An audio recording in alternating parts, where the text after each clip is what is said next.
하나님 말씀 신약성경 로마서 10장입니다. 로마서 10장 13절, 14절, 17절 이렇게 3절 보도록 하겠습니다. 하나님 말씀 받으실 때 자리에서 일어나 주시기 바랍니다. 하나님 말씀이 이러합니다. 누구든지 주의 이름을 부르는 자는 구원을 받으리라. 그런즉 그들이 믿지 아니하는 이를 어찌 부르리요? 듣지도 못한 이를 어찌 믿으리요? 전파하는 자가 없이 어찌 들으리요? 그러므로 믿음은 들음에서 나며 들음은 그리스도의 말씀으로 말미암았느니라. 아멘.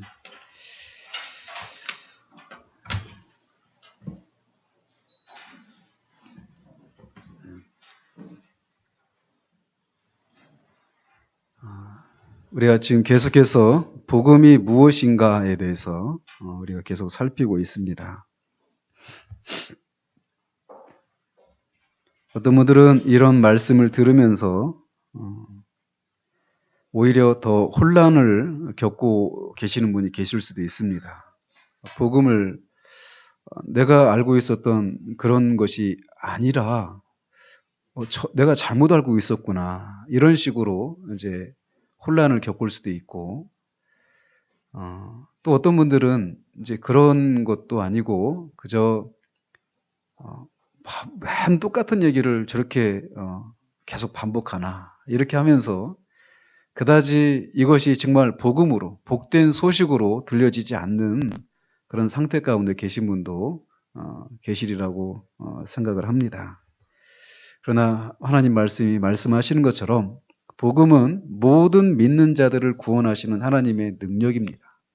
복음을 들음으로 구원의 역사가 일어나는 거예요. 그래서 우리가 이 말씀을 살펴가는 중에 어떤 혼란이 생겨난 분들은 아마 이 시리즈가 끝날 때쯤 되면 답을 분명히 얻으시리라고 저는 확신을 합니다. 지난주에는 그리스도께서 십자가에서 죽으시고 다시 무덤에 장사되시고 또 다시 살아나시고 승천하셔서 하나님 보좌 우편에 앉아 계시고 또 우리를 위해서 지금도 계속해서 중보하고 계신다. 이게 바로 복음의 요약이란 말이죠. 이것이 사도들이 전한 복음의 핵심적인 내용들이었어요. 근데 이 복음의 요약이 뭐냐? 그렇게 그리스도께서 죽으시고 다시 부활하심을 통해서 하나님께서 죄인들에게 요구하시는 모든 것을 다 이루셨다라는 것입니다. 그것을 다 이루시기 위한 죽으심이었고 다시 살아나심이었다라는 거예요.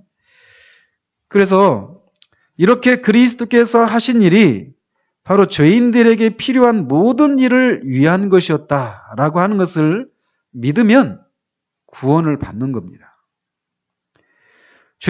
그래서 죄인이 할 일은 뭐냐? 성경이 이렇게 말하고 있는 대로 그리스도께서 하신 일을 믿는 거예요. 그래서 믿음이란 거짓말 하실 수 없는 하나님이 말씀을 통해서 이렇게 우리에게 말씀해 주신 이것이 진리입니다 라고 시인하는 것입니다. 이것이 바로 믿음이란 말이에요. 그러면 이제 여러분들 중에는 이렇게 말씀하시는 분이 계실 것입니다. 예, 좋습니다. 저는 제가 죄인이라고 하는 것을 인정합니다. 우리 아이들도 자신들이 죄인이라고 하는 것을 인정합니다. 그리고 자신은 하나님의 진노 아래에 있다라고 하는 것도 인정합니다. 뿐만 아니라 말씀하신 대로 예수 그리스도께서 그의 죽으심과 부활하심을 통해서 이루신 일들을 믿어야만 구원에 이른다라고 하는 것도 인정을 합니다. 그리고 그렇게 믿고 싶습니다. 그런데 믿어지지가 않습니다. 이런 고민들을 갖고 계신 분들이 분명히 계실 거예요. 믿어야 되는데 믿어지지가 않습니다.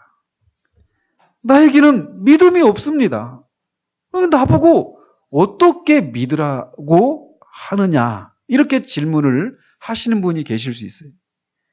거듭남에 대해서 말씀을 드리면 거듭나야 되는구나. 거듭나야 되는데, 거듭나고 싶은데, 거듭나게 하시는 분은 성령 하나님이신데, 나는 어떻게, 내가 거듭나고 싶다 해서 거듭날 수가 없는 건데, 어떻게 나보고 거듭나야 한다라고 말을 하느냐라고 질문하는 것과 똑같은 그런 생각들을 갖고 계신 분들이 계실 거예요. 우리 아이들도 그럴 거예요. 그죠? 거듭나고 싶죠? 근데 거듭나게 하시는 분은 성령 하나님이신데 내가 어떻게 거듭납니까? 하면서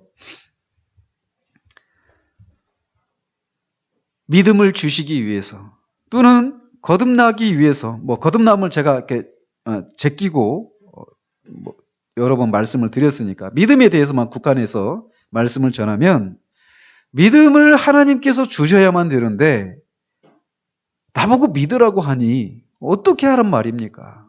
그러면은 하나님께서 믿음을 주시기 위해서 기도를 해야 된다라는 겁니까? 이렇게 하면서 하나님께서 믿을 수 있도록 이렇게 기도하면서 기다려야 되는 거냐? 이렇게 생각하시는 분들이 분명히 여기 계실 거예요. 오늘은 이런 것과 관련해서 말씀을 전하려고 합니다. 어릴 적에 어떤 잘못을 했다가 집에서 쫓겨났던 기억이 있으시죠? 없으신 것 같이 앉아 계시는데 분명히 계실 거예요. 저는 고등학교 때까지 저희 엄마한테 마셨거든요. 고집이 세가지고. 그래서 여러 번 쫓겨났습니다. 사실 쫓겨났다기보다도 도망갔죠. 그래서 어떤 때는 추운 겨울날 동생을 때리고 저희 어머니가 막 저희 매를 들고 막 저를 때리려고 오시는데 도망갔습니다. 신발도 안 신고 맨발로 막 밖으로 도망갔어요. 얼마나 춥고 발 시렵던지. 근데 그렇게 도망가서 여러분들이 뭔가 여러분의 부모님께 잘못을 하고 쫓겨나거나 도망가서 밖에서 무슨 생각을 하십니까? 여러 가지 생각이 있을 수 있겠지만 아마 대부분 이런 생각을 할 거예요. 어떻게 하면 엄마한테 혼나지 않고 집에 돌아갈 수 있을까? 그죠? 권사님 그 집더미 속에서 숨어서 있으면서 그런 생각 하셨죠? 어떻게 하면 내가 내 잘못을 엄마로부터 용서받을 수 있을까? 어떻게 하면 엄마 앞에 무서운 마음이 아니라 기쁜 마음으로 설 수 있을까? 내가 무엇을 해야 엄마가 나를 혼내지 않고 이전처럼 다시 받아주실까? 이런 생각들을 하면서 그렇게 권사님처럼 집더미 속에 숨어 있든지 저처럼 밖에서 맨발로 오돌오돌 떨면서 이렇게 기다리고 있었을 거란 말이죠. 근데 이런 생각은 아주 어린 아이들도 갖고 있는 생각입니다.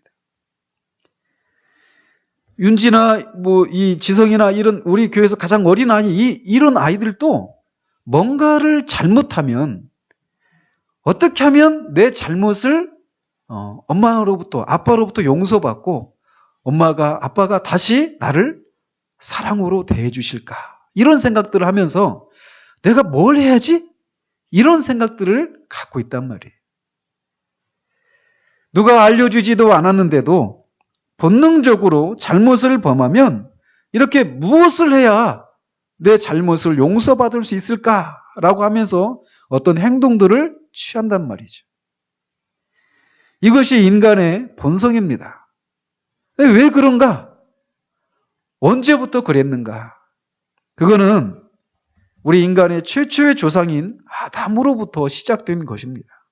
그렇기 때문에 아담의 후손으로 태어난 우리 모든 사람들이 죄를 범하면 즉각적으로 이 죄책감을 가지고 이 죄책감을 없애기 위해서 내가 무엇을 해야만 하는가? 이 생각을 먼저 떠올린단 말이에요. 이건 너무나 본능적인 것이기 때문에 아무런 어떤 우리 안에서 이상하게 여기는 마음이 하나도 없습니다.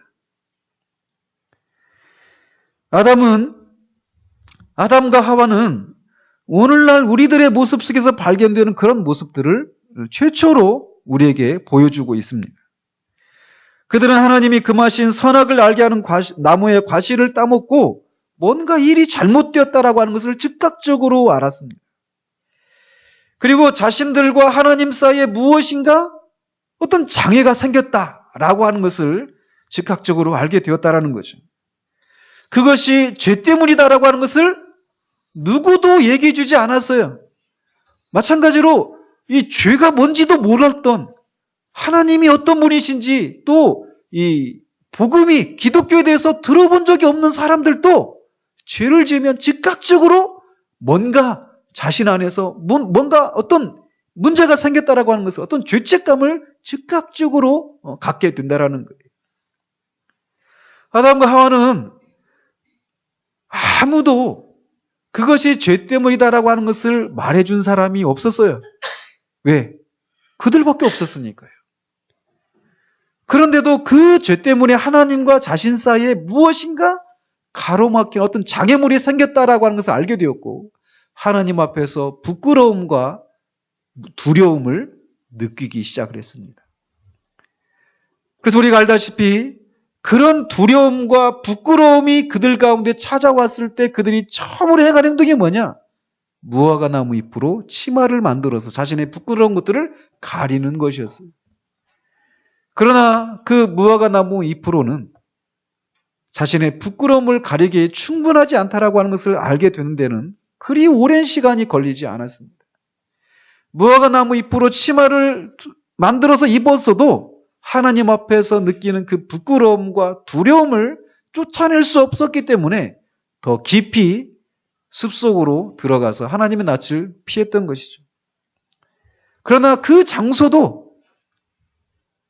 하나님 앞에 아무런 꺼림이 없이 설 수 있도록 해주지 못하는 곳이라고 하는 것을 또 알게 되었습니다. 그들은 그렇게 하나님의 임재를 피해서 두려움과 부끄러움 가운데 숲속에 숨어 있었습니다. 오늘날도 그런 사람들이 굉장히 많이 있습니다. 뭔가 설명을 하지 못하지만 자신 안에서 시작된 하나님 앞에서 뭔가 어떤 그 문제가 생겼구나. 그것을 본능적으로 인식하는 데서 오는 불편함들, 죄책감들, 두려움들, 부끄러움들, 이런 것들 때문에 무화과 나무 잎으로 자신의 그 부끄러운 것들을 가려보려고 한다든지, 나무 숲에 들어가서 그것을 피해보려고 하는 그런 사람들이 지금도 교회 안에, 교회 밖에 많이 있다라는 거예요. 하나님은 그렇게 하나님의 임재를 두려워하면서 부끄러워하고 두려움 가운데 있었던 그들에게 죄를 범한 죄인이 안심하고 하나님 앞에 설 수 있는 더 나은 길이 있음을 아담과 하와에게 계시해 주셨습니다. 하나님은 자기 자신을, 그런 계시를 통해서 하나님이 은혜의 하나님이심을 아담에게 드러내 주셨어요. 곧 죄는 미워하시지만 죄인의 편에 서셔서 죄인의 원수, 즉 옛뱀, 사단을 대적하시는 하나님으로 창세기 3장 15절에서 계시해 주셨습니다. 이 모든 일은 여인의 후손, 곧 진정한 은신처가 되시는 여자의 후손으로 오실 분을 통해서 이루어질 것이다 라고 하는 말씀을 아담에게 들려주셨습니다. 아담은 그런 말씀을 통해서 이제 안심하고 하나님 앞에 나올 수가 있었던 것입니다. 그는 이렇게 계시된 은혜 안에서 아무런 두려움이나 부끄러움 없이 하나님 앞에 설 수 있다라고 하는 사실을 깨달았던 거예요. 그러니까 그 계시는 아담에게 말할 수 없는 기쁨이었습니다. 기쁜 소식이었습니다. 그 소식은 비록 짧은 것이었지만 신약을 살고 있는 우리가 알고 있는 것처럼 더 분명한 그런 빛은 아니었지만 아담이 하나님 앞에 두려움과 수치감을 느끼지 않고 설 수 있기에 충분한 계시였습니다. 아담이 느꼈던 하나님을 향한 공포감이 사라졌습니다. 그러므로 자신이 구원을 받아야 할 죄인이라는 사실을 인정하지만 죄를 소멸하시는 하나님 앞에 선뜻 나설 용기가 없는 사람들은 아담이 하나님께서 친히 말씀해 주신 그 소식을 듣고 믿었던 것처럼 기쁜 소식을 들어야 한다라는 거예요. 우리에게 믿으라고 계시된 이 기쁜 소식은 사람의 권위로서가 아니라 하나님의 권위로서 우리 앞에 제시되어 있기 때문에 그렇습니다. 우리는 이 계시를 믿어야 하는데 왜 그러느냐? 이것을 말씀하신 분이 거짓말하실 수 없는 하나님이 말씀하신 것이기 때문에 그렇습니다. 따라서 오늘 또 지난주처럼 하나님께서 우리에게 선포하신 말씀들을 몇 구절 인용하려고 합니다. 우리가 복음의 이 진수를 맛보게 되는 것은 오직 하나님의 말씀을 직접 들음으로 가능하기 때문에 그렇습니다. 그러므로 하나님이 당신 자신이 얼마나 은혜로우신 분이시고 긍휼과 자비와 사랑이 풍성한 분이신지를 말씀을 통해서 우리에게 계시해 주셨는데 그 말씀을 한번 살펴보도록 합니다. 출애굽기 34장 6절에 여호와께서 그의 앞으로 지나시며 선포하시되 여호와라 여호와라 자비롭고 은혜롭고 노하기를 더디하고 인자와 진실이 많은 하나님이라. 하나님은 자비롭고 은혜롭고 노하기를 더디하고 인자와 진실이 많은 분이시라고 계시를 하고 계십니다. 민수기 14장에 여호와는 노하기를 더디하시고 인자가 많아 죄악과 허물을 사하시나 형벌받을 자는 결탄코 사하지 아니하시고 아버지의 죄악을 자식에게 갚아 3, 4대까지 이르게 하리라 하셨나이다. 또 사무엘하 24장에 다윗이 갓에게 이르되 내가 고통 중에 있도다 청하건대 여호와께서는 긍휼히 크시니 우리가 여호와의 손에 빠지고 내가 사람의 손에 빠지지 아니하기를 원하노라. 역대하 30장 9절에 너희가 만일 여호와께로 돌아오면 너희 형제들과 너희 자녀가 사로잡은 자들에게서 자비를 입어 다시 이 땅으로 돌아오리라. 너희 하나님 여호와는 은혜로우시고 자비하신지라. 너희가 그에게로 돌아오면 그의 얼굴을 너희에게서 돌이키지 아니하시리라 하였더라. 느헤미야 9장 17절에 거역하며 주께서 그들 가운데서 행하신 기사를 기억하지 아니하고 목을 굳게 하며 패역하여 스스로 한 우두머리를 세우고 종되었던 땅으로 돌아가고자 하였나이다. 이게 이스라엘 백성들이 조상들이 했던 죄악을 얘기하고 나서는 이렇게 말씀하십니다. 그러나 주께서는 용서하시는 하나님이시라. 은혜로우시며 긍휼히 여기시며 더디 노하시며 인자가 풍부하심으로 그들을 버리지 아니하셨나이다. 역대하 20장에 백성과 더불어 의논하고 노래하는 자들을 택하여 거룩한 예복을 입히고 군대 앞에서 행진하며 여호와를 찬송하여 이르기를 여호와께 감사하세 그의 인자하심이 영원하도다 하게 하였더니 이 이외에도 굉장히 많은 말씀들이 하나님은 여호와 하나님은 인자하시고 긍휼과 자비가 풍성하신 분이시다라고 말씀을 하십니다. 신약으로 이렇게 넘어오면 호세아서 이렇게 보면 내가 그들의 반역을 고치고 기쁘게 그들을 살아가리니 나의 진노가 그에게서 떠났습니다. 요한복음 3장 16절 복음 중에 복음인 성경 중에 소성경인 요한복음 3장 16절에 하나님이 세상을 이처럼 사랑하사 독생자를 주셨으니 이는 그를 믿는 자마다 멸망하지 않고 영생을 얻게 하려 하심이라. 로마서 5장 8절에 우리가 아직 죄인 되었을 때 그리스도께서 우리를 위하여 죽으심으로 하나님께서 우리에 대한 자기의 사랑을 확증하셨느니라. 우리가 원수 되었을 때, 죄인 되었을 때 그랬다라는 것입니다. 긍휼이 풍성하신 하나님이 우리를 사랑하신 그 큰 사랑을 인하여 허물로 죽은 우리를 그리스도와 함께 살리셨고 너희는 은혜로 구원을 받은 것이라.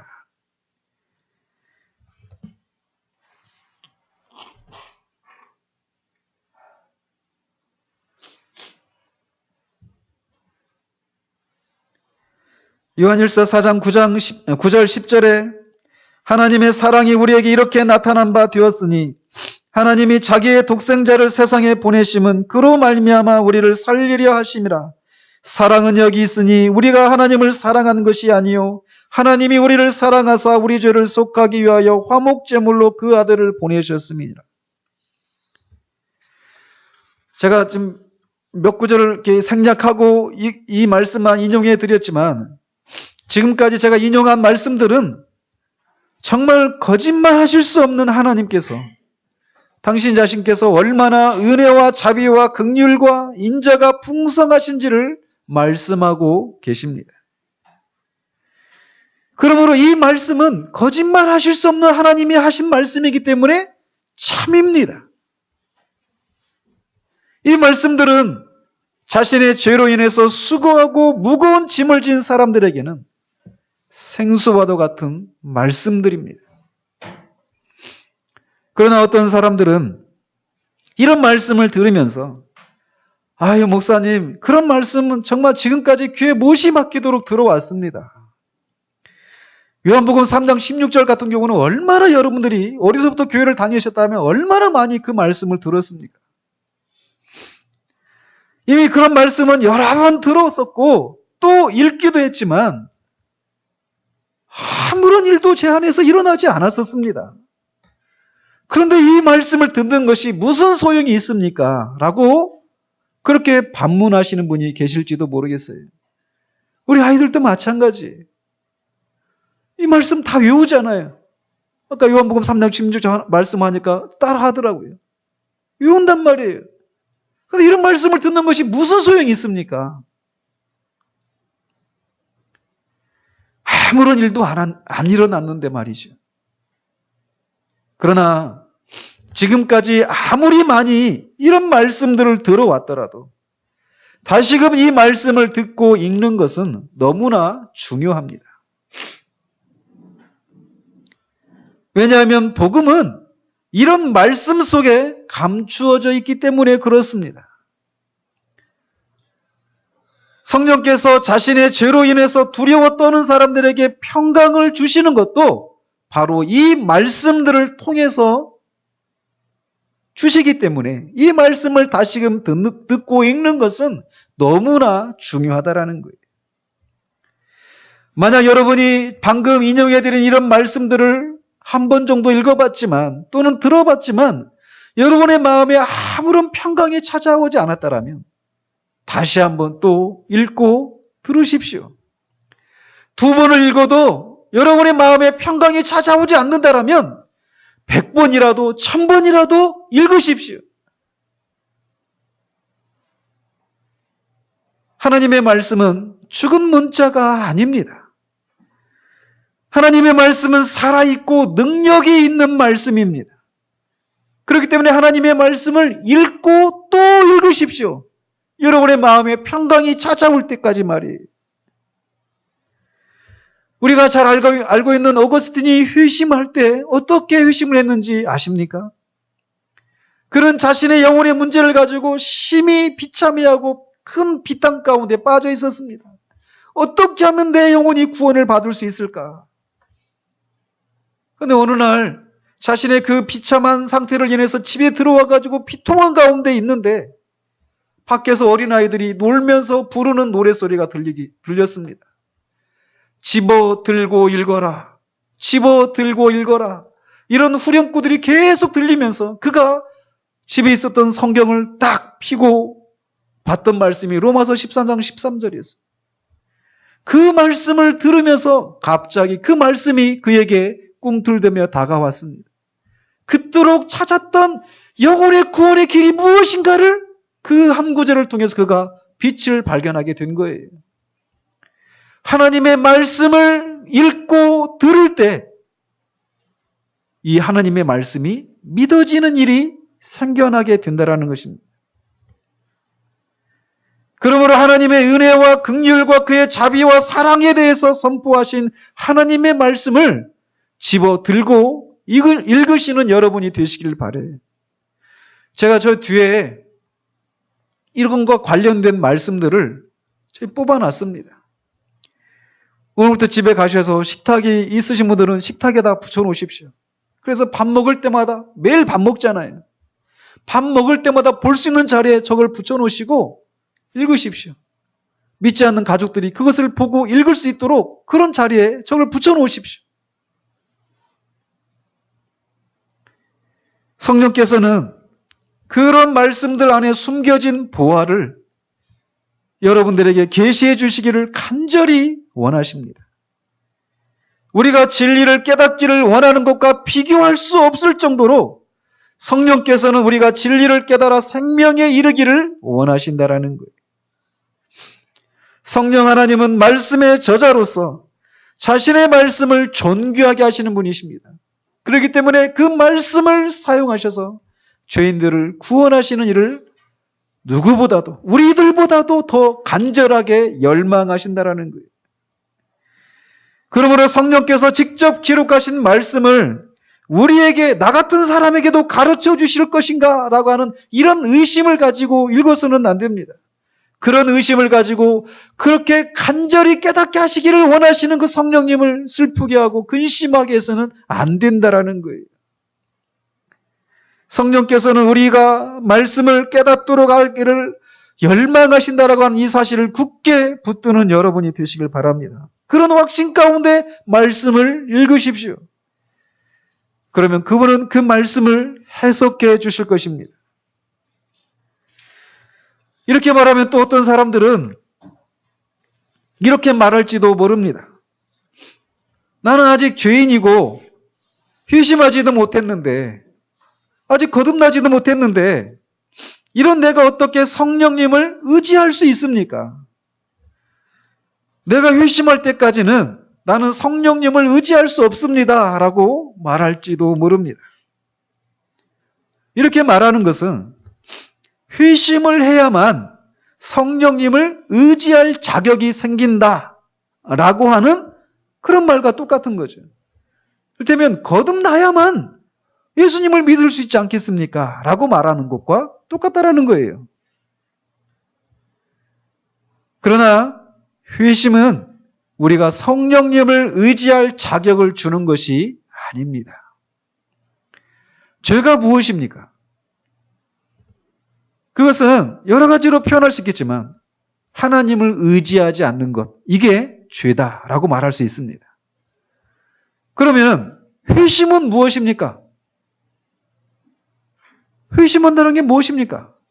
죄가 하나님을 의지하지 않는 것이 죄라면 회심은 뭐냐? 그런 상태에서 돌이켜서, 하나님을 의지하지 않는 상태에서 돌이켜서 하나님을 의지하는 것, 그 상태로 돌이키는 거예요. 그게 바로 회심입니다.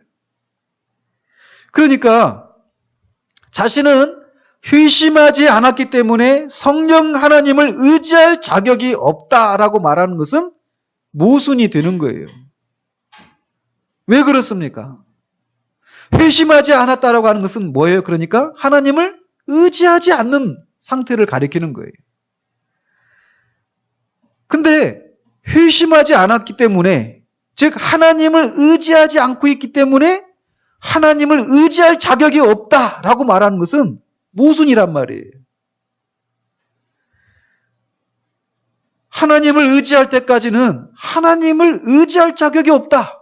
이게 지금 나는 아직 회심하지 못했기 때문에 성령님을 의지할 수가 없습니다라고 말하는 것과 똑같다라는 거예요. 그러니까 이 말은 모순된 말이라는 것입니다. 기억하십시오. 우리가 성령님을 의지할 수 있는 것은 회심한 사람의 자격으로서가 아니라 죄인의 자격으로 성령님을 의지하는 거예요. 즉 나중에 되어질 모습으로가 아니라 지금 있는 모습 그대로 성령 하나님을 의지해야 한다는 거예요. 성령님께서 그렇게 이 계시된 말씀을 우리에게 해석해 주시기를 열망하신다라고 하는 그 사실을 확신하고 그 성령님을 의지하고 말씀을 집어들고 읽으라는 것입니다. 또 어떤 분은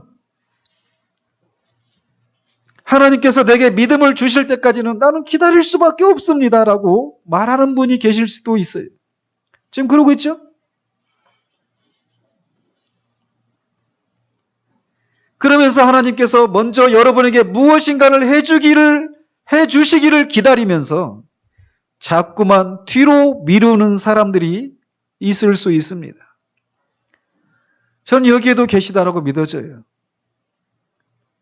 자신이 죄인이라는 것을 인정합니다. 내가 구원을 받아야 되는구나. 예수님을 믿어야 되는구나. 다 인정을 합니다. 그러나 무엇인가 자신에게 어떤 일이 일어나기까지는 자기가 어떻게 할 수가 없는 거 아닙니까? 라고 하면서 자꾸만 뒤로 미루고 있는 사람들이 있단 말이에요. 찔림을 받는 분이 계실 거예요. 분명히.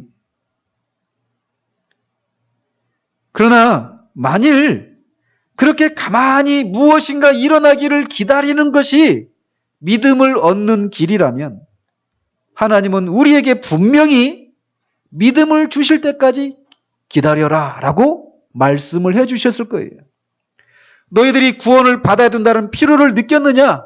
그러면 내가 너희들이 믿을 수 있도록 할 때까지 기도하면서 기다려라 라고 말씀을 하셨을 거란 말이죠.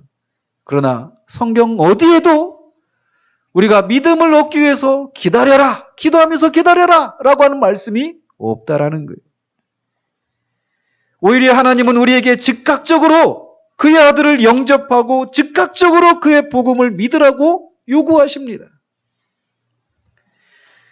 여러분은 여러분 스스로의 힘으로는 그리스도를 영접할 수 없기 때문에 그렇게 할 수 있는 힘을 달라고 하나님께 나아가서 기도해야 한다라고 하는 이런 구실을 내세우면서 이렇게 즉각적으로 복음을 믿어라, 즉각적으로 내 아들을 영접하라라고 하는 이 하나님의 요구를 자꾸 회피하고 있다라는 것입니다.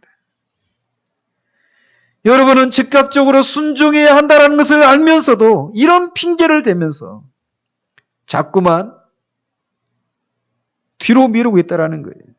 그러는 동안에 지금 여러분이 할 수 있는 그런 일들을 나는 충분히 하고 있다라고 하면서 여러분의 양심을 달래고 있다는 거예요.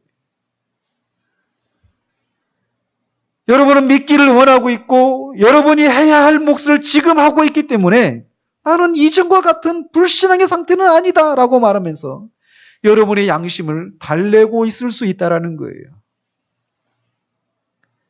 그러나 그렇게 하는 것은 여러분이 즉각적으로 믿어 구원에 이르지 못하는 책임을 하나님께 돌리고 있는 것입니다.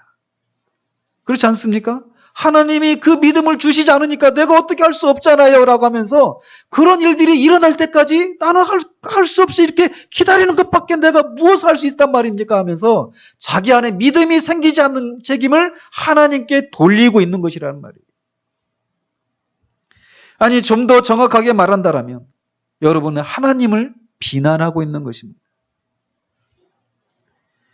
하나님께서 여러분에게 즉각적으로 행해 주시기를 즐거워하지 않으시기 때문에 자신에게 믿음이 생기지 않는 것이라고 말하면서 하나님을 비난하고 있는 것이란 말이에요. 그러므로 하나님이 믿음을 주실 때까지는 나는 아무것도 할 수 없고 기다려야 한다라고 말하는 것은 아무런 유익이 없는 것입니다. 하나님의 명령은 분명합니다. 주 예수를 믿으라. 그리하면 너와 내 집이 구원을 받을 것이라고 말씀하시는 거예요. 여기에 못 미치는 것은 하나님을 기쁘시게 해드리는 것이 아닙니다. 그러므로 믿음을 주실 때까지 기다리면서 믿음을 주시기 위해서 기도하는 것은 스스로 기만하고 있는 것이에요. 이것은 마치 도둑질을 하는 것이 잘못됐다는 것을 알고 있습니다. 그리고 도둑질을 하는 것에서 내가 끊고 돌이켜야 한다는 것도 인정하고 있어요. 알고 있어요. 그러면서 이렇게 기도하는 것과 똑같아요. 하나님 나는 도둑질을 끊어야 되는 걸 아는데 도둑질을 끊을 수 있는 능력을 주십시오 라고 하면서 능력을 주시지 않기 때문에 내가 어쩔 수 없이 이렇게 도둑질을 계속하고 있습니다 라고 말하는 것과 똑같다라는 것입니다. 그렇게 기도하고 있을지라도 도둑질을 끊을 수 있는 능력을 주십시오라고 기도하고 있을지라도 그 사람은 여전히 도둑입니다.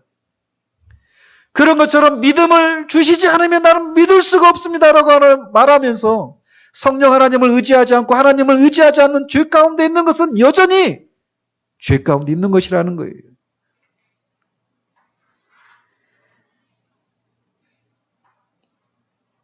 기도가 무엇입니까? 히브리서 기자는 하나님께 나아가는 자는 반드시 그가 계신 것과 또한 그가 자기를 찾는 자들에게 상 주시는 이심을 믿어야 할지니라라고 말하고 있습니다. 그러니까 기도를 들으시는 하나님이 우리에게 복 주시기를 간절히 원하신다라고 하는 것을 믿는 믿음의 행위인 거예요. 이미 기도한다는 것 자체가.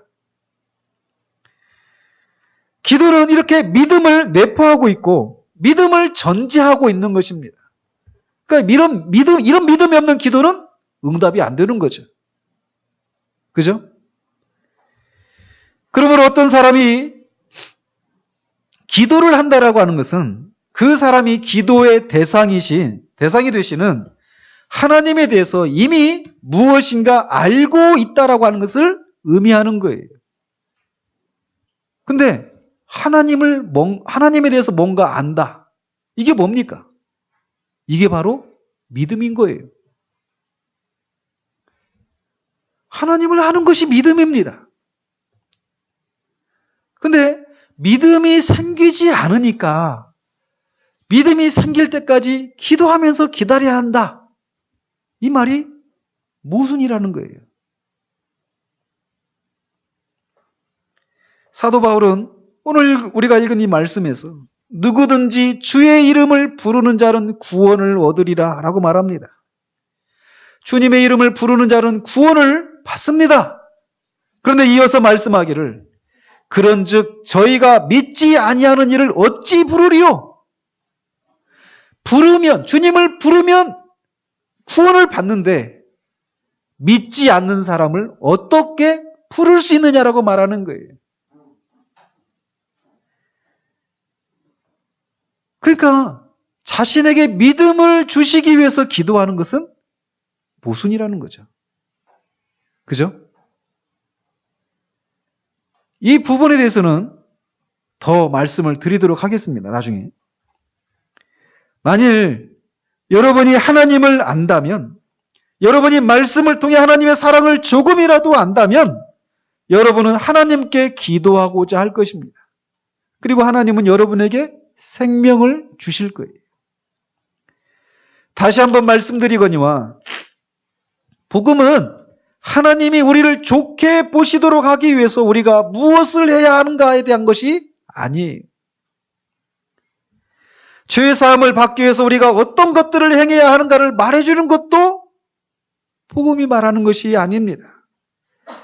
기도를 통해서 하나님께서 은혜를 베푸실 만한 어떤 그런 감정의 상태에 도달하는 것도 복음이 말하고 있는 것이 아니에요. 그런 감정 상태가 되어야 하나님이 너를 주 용서해 주실 것이다. 이렇게 말하고 있지 않다라는 거예요. 복음은 그리스도께서 십자가에 사용하신 위대한 일에 대한 좋은 소식입니다. 경건하지 않은 자를 의롭다고 하신다라고 하는 복된 소식이 복음이에요. 그러므로 십자가에서 완성된 일을 아는 것, 십자가에서 이루어진 일이 바로 그런 것이었구나라고 하는 것을 아는 것, 그 순간에 즉각적으로 그 영혼은 화평과 평강을 누리게 됩니다. 그러므로 하나님께서 친히 기록하신 책에서 제가 아까 인용해드린 말씀, 특별히 그런 말씀들을 읽고 또 읽으십시오. 거듭 말씀드리지만 성경은 죽어있는 책이 아닙니다. 살아있는 책이에요. 성경은 비록 사람의 손을 빌어 썼지만 인간적인 책이 아닙니다. 신적인 영감이 된 책이에요. 성경은 하나님의 말씀입니다. 그러므로 이 말씀을 자세히 읽고 그것을 연구하고 그것을 탐구해야만 합니다. 말씀을 기록하신 성령 하나님께서 그 말씀을 해석해 주시고 빛을 비춰 주실 것이라고 신뢰함으로써 그렇게 성경을 읽고 연구하고 탐구하시라는 거예요. 하나님의 말씀은 죽어 있지 않습니다. 예수 그리스도께서는 말씀하시기를 내가 너희에게 이른 말이 영이요 생명이라 라고 말씀하십니다. 그러므로 하나님의 말씀을 존귀하게 여기는 여러분이 되시기를 바라요. 이 말씀이 여러분을 살린다라는 것을 기억하십시오. 하나님은 나를 존중히 여기는 자를 내가 존중히 여긴다라고 말씀하십니다. 그런 것처럼 성경에 대해서도 똑같이 말씀하셔요. 내 말씀인, 내 하나님의 말씀인 이 성경을 존귀하게 여기는 자를 내가 존귀하게 여기겠다라고도 말씀하신다라는 거예요. 평강을 얻기를 원하십니까? 생명과 구원을 얻기를 원하십니까? 위안을 얻기를 원하십니까? 그렇다면 하나님의 말씀을 집어 들고 읽으십시오. 시편 기자는 주의 말씀이 나를 살리셨음이니이다 라고 말을 합니다. 내가 주의 법도를 영원히 잊지 아니하오니 주께서 이것들로 나를 살게 하심이니이다 라고 말하고 있어요. 하나님의 말씀이 자기를 살린다라는 것입니다. 사도 바울은 데살로니가 교인들에게 보낸 그의 두 번째 서신에서 하나님이 처음부터 너희를 택하사 성령의 거룩하게 하심과 진리를 믿음으로 구원을 받게 하심이니라고 말합니다.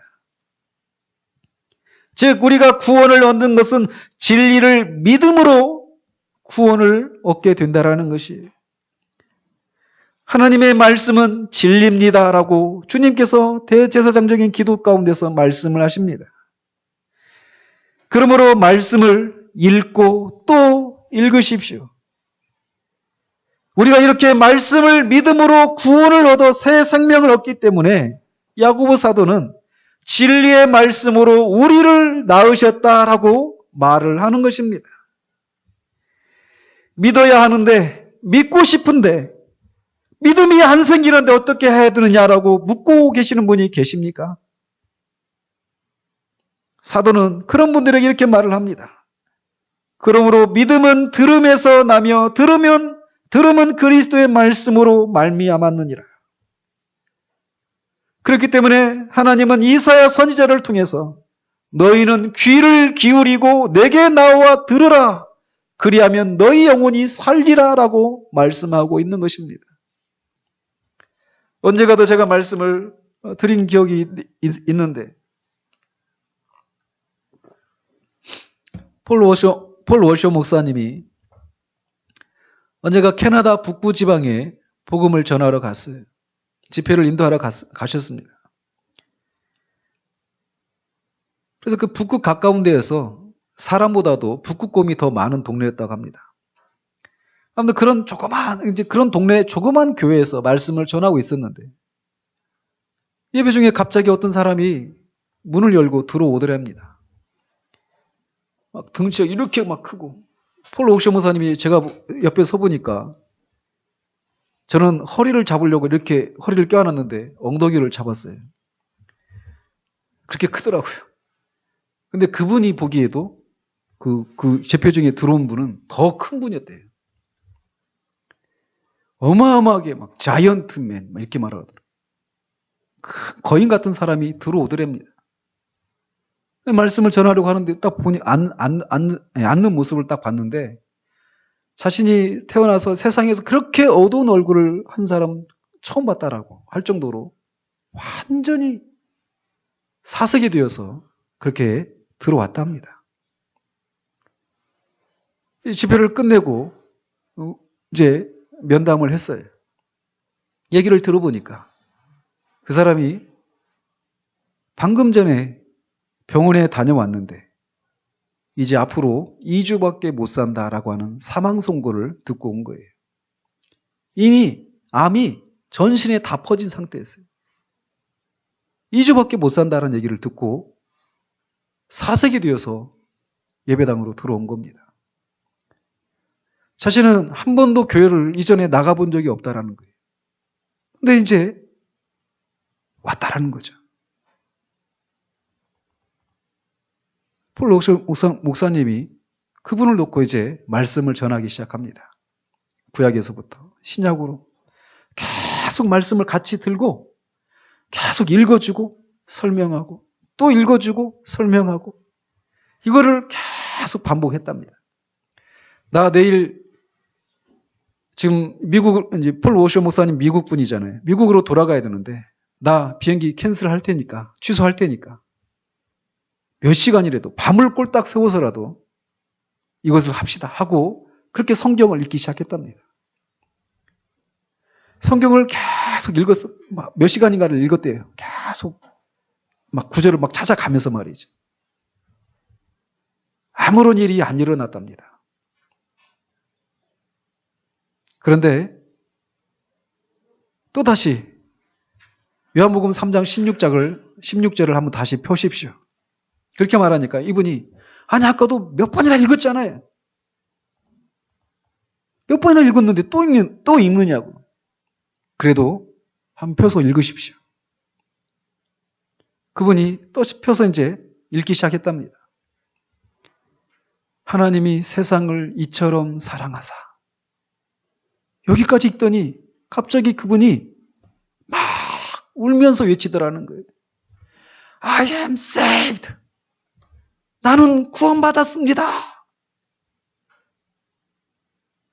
I am saved. 나는 구원받았습니다. 폴 워셔 목사님 깜짝 놀래가지고 도대체 무슨 일이냐고. 그분이 오히려 막 폴 목사님한테 물어보더랍니다. 당신 여기 하나님 말씀이 있잖아요. 하나님 말씀 안 믿어요? 폴 목사님한테 그분이 그렇게 얘기하더라는 겁니다. 그날 또 몇 번을 읽은 말씀입니다. 그런데 그 말씀이 꿈틀대며 자기에게 다가온 거예요. 하나님이 세상을 이처럼 사랑하사 독생자를 주셨으니 이는 저를 믿는 자마다 멸망하지 아니하고 영생을 얻게 하려 하십니다. 믿음이 생기기를 원하십니까? 믿음이 생기길 때까지 기다리며 기도하지 마십시오. 말씀을 집어 들고 읽으십시오. 하나님의 말씀은 살아있습니다. 하나님의 말씀은 모든 믿는 자들을 구원하시는 하나님의 능력이에요. 그 말씀 속에 그 모든 믿는 자들을 구원하신 하나님의 능력인 복음이 숨겨져 있습니다. 성령님은 그 말씀을 집어들고 읽는 자들이 그 말씀을 깨닫고 생명에 이르기를 우리보다도 더 열망하십니다. 그러니 우리의 인생이 언제 마감할지도 모르는데 하나님이 내게 믿음을 주실 때까지 나는 아무것도 할 수 없습니다라고 말하면서 그냥 하나님이 어떤 내게 신적인 초자연적인 어떤 일들을 해주실 때까지 할 일 없이 기다리는 것이 아니라 즉각적으로 하나님의 말씀을 집어들고 읽고 연구하시라는 거예요. 그때 성령께서 역사하십니다. 기도하겠습니다.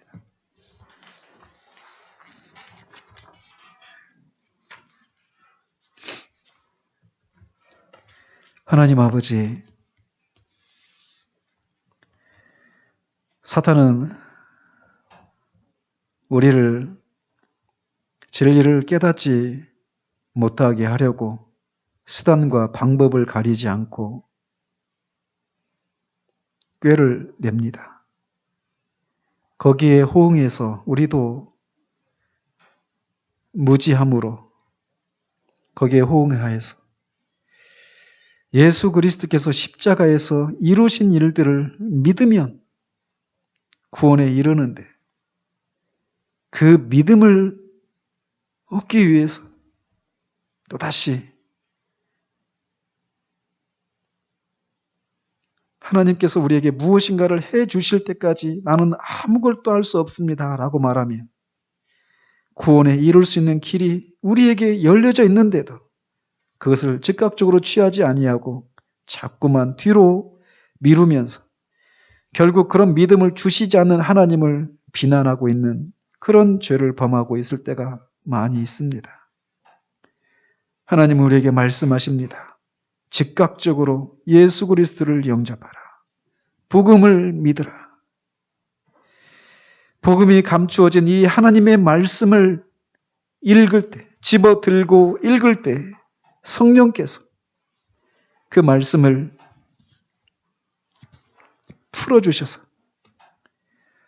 이게 정말 진리입니다 라고 하는 것을 인정하고 믿어지게 하셔서 즉각적으로 생명을 얻게 하시고 즉각적으로 평강과 화평을 얻게 하신다라고 하는 말씀을 우리가 들었습니다.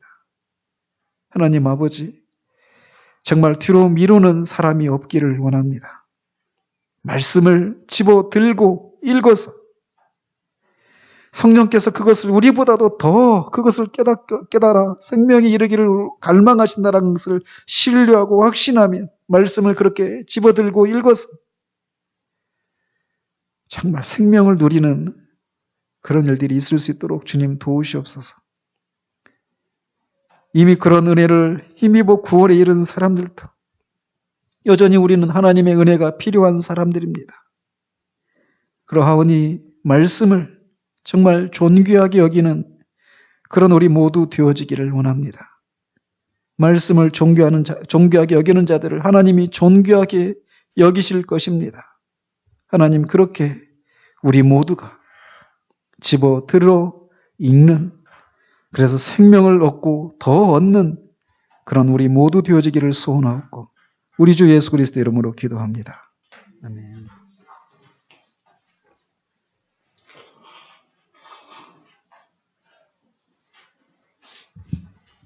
이어서 성찬을 가행하도록 하겠습니다.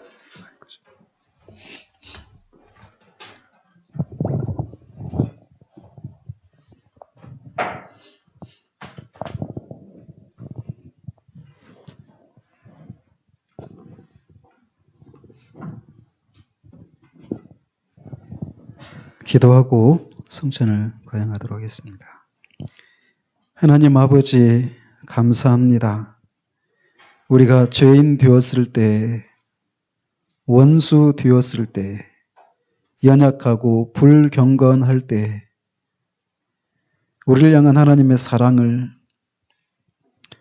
하나님의 아들을 이 세상에 보내시고 죄인들에게 침뱉음을 당하게 하시고 조롱을 받게 하시고 창에 찔리고 그 몸을 찢으시고